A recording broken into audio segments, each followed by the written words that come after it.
Olha aí, pessoal, o profeta do caos chinês está de volta, o senhor Quintessência, mais uma vez trazendo uma notícia nada agradável sobre a economia chinesa, né? Sim, eu de novo prevendo a queda da economia do gigante asiático, a segunda maior economia do mundo, o segundo maior país em população. Sim, perdeu o primeiro posto, o primeiro lugar para a Índia recentemente, mas os dados aqui se referem a alguns aspectos da economia chinesa, alguns índices, né? Por exemplo, aqui o índice de gerentes de compras, o tal do PMI, que apresentou uma queda considerável agora no mês de setembro. Estou gravando este vídeo no dia 30, portanto, último dia do mês. Eu acho impressionante como o governo chinês tem esses números muito rapidamente, muito mais rápido que aqui no Brasil, que é uma economia menor, muito menos gente para avaliar, muito menos empresas, muito menos valores. Ainda assim, o governo chinês consegue apresentar esses números numa velocidade impressionante. Provavelmente fabricar os números é muito mais fácil do que mensurá-los, né?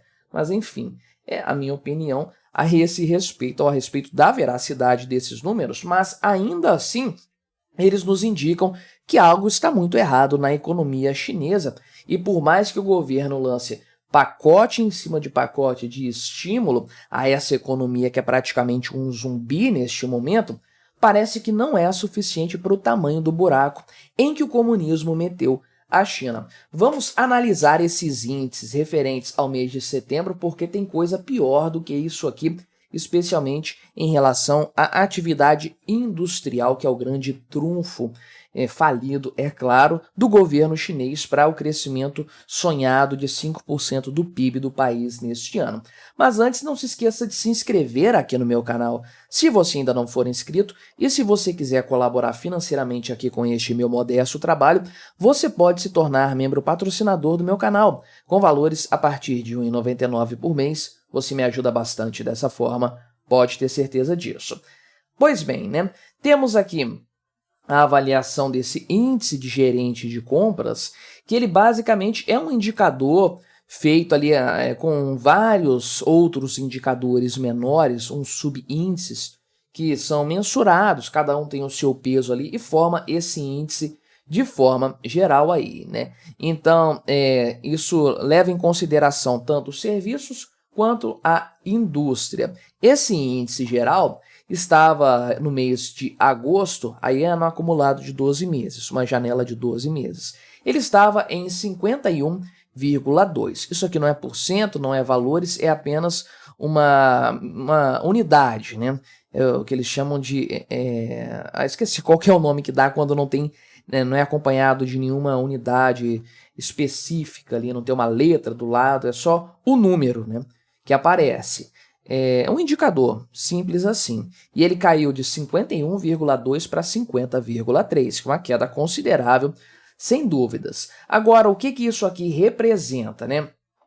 Então, são números que foram mensurados pela S&P Global, só que em parceria com a Caixin, né? Então, realmente, os números são um pouco questionáveis, mas nos dão um bom parâmetro. Se o índice estiver acima de 50, isso significa que a atividade econômica ainda está se expandindo. Basicamente, essa é a ideia. Se o número superou o patamar de 50, a atividade está crescendo, está se expandindo. Se tiver 50 certinho, a atividade está estagnada. Se estiver abaixo de 50, a atividade está se contraindo. Estamos passando por algum período de diminuição da atividade, eventualmente até uma recessão, pelo menos daquele setor específico. Esse índice é geral.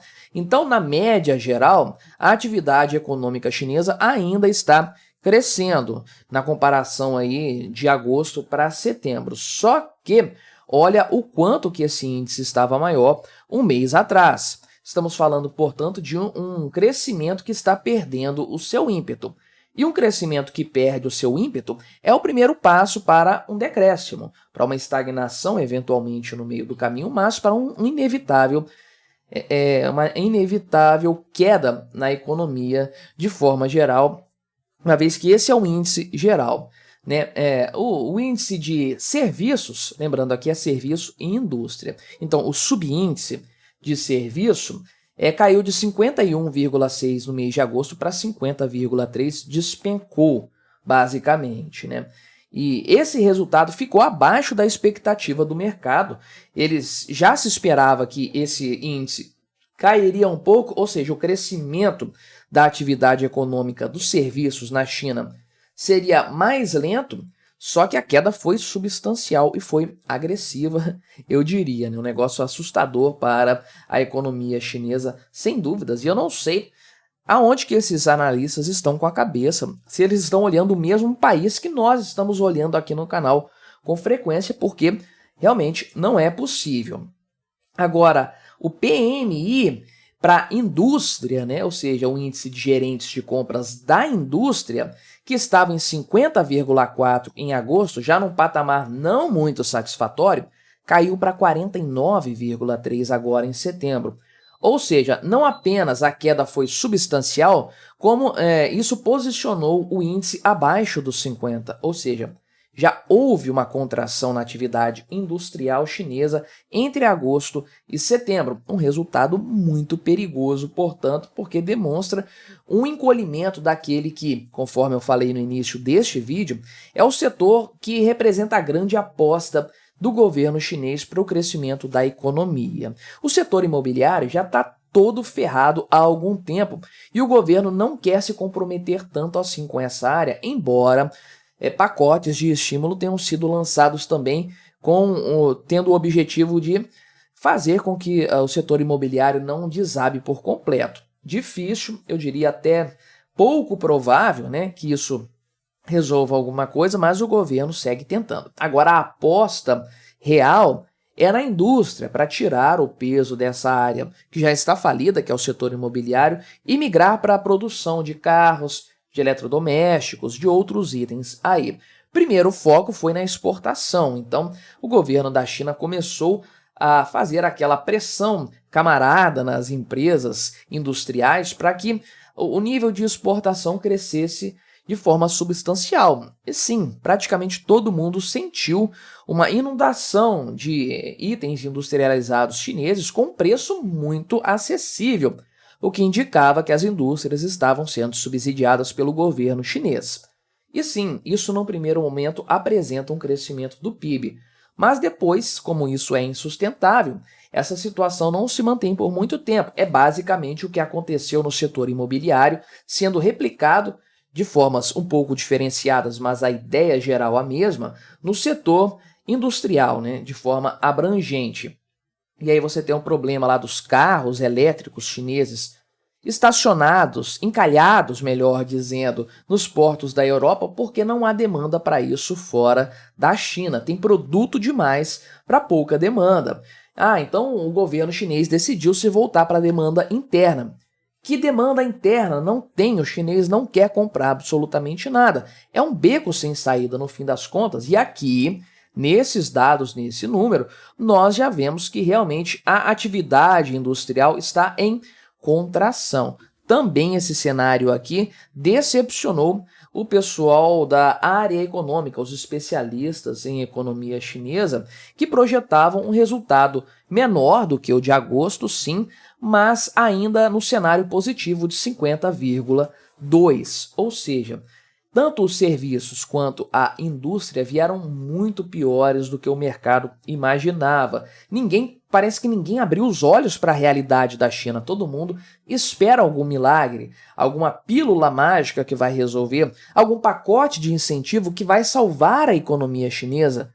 Mas isso não vai acontecer porque simplesmente não há intervenção estatal que corrija o gravíssimo problema estrutural, orgânico, na raiz da economia chinesa, que quem causou foi a própria intervenção estatal do Partido Comunista durante décadas a fio. Agora estamos vendo o resultado catastrófico de tudo o que foi feito no passado, quando nós pensamos em problemas demográficos que a China está vivendo atualmente, um país que está envelhecendo. Isso se deve à política de filho único tomada lá atrás pelo Partido Comunista Chinês. Está cobrando o preço agora. É sempre assim que a coisa acontece, né? Então, o pessoal aqui da caixinha afirma, né, que a oferta e a demanda estão crescendo, mas num ritmo abafado porque o mercado está com um desempenho medíocre. Neste momento, a tendência é piorar. E por conta disso, né, o otimismo do mercado, que eu sei lá por que motivo existia algum grau de otimismo hoje, enfraqueceu significativamente em resposta a esses números. Não sei como isso repercutiu nas ações de forma geral, de forma global. O pacote de estímulos, o pacotaço que o governo prometeu, não fez não, prometeu que iria fazer e que iria sair ainda este ano, seria executado ainda em 2024, fez os mercados se aquecerem, o pessoal ficar empolgado, né? Pensar, agora vai, agora a China sai do buraco. Mas com esses números aqui, meu amigo, que já são uma resposta, um resultado, melhor dizendo, insuficiente a uma resposta que o governo comunista chinês deu para a crise que já estava se arrastando, esses números demonstram que o governo não está dando conta de segurar a peteca e impedir que o pior para a economia chinesa aconteça. Olha o quanto que o mercado tinha de expectativa, achando que sim, a economia iria piorar um pouco, mas só um pouquinho. Não, a coisa está muito pior do que o mercado consegue enxergar. Mas agora, com esses números, provavelmente o buraco vai ficar com contornos mais claros para os investidores de forma geral. O problema chinês é estrutural e não há intervenção que maquie aquilo que o tempo torna cada vez mais claro. E volto a dizer, né, o governo comunista chinês pode maquiar o quanto quiser as informações. Dificilmente ele vai conseguir entregar os tais 5% que são a meta para este ano.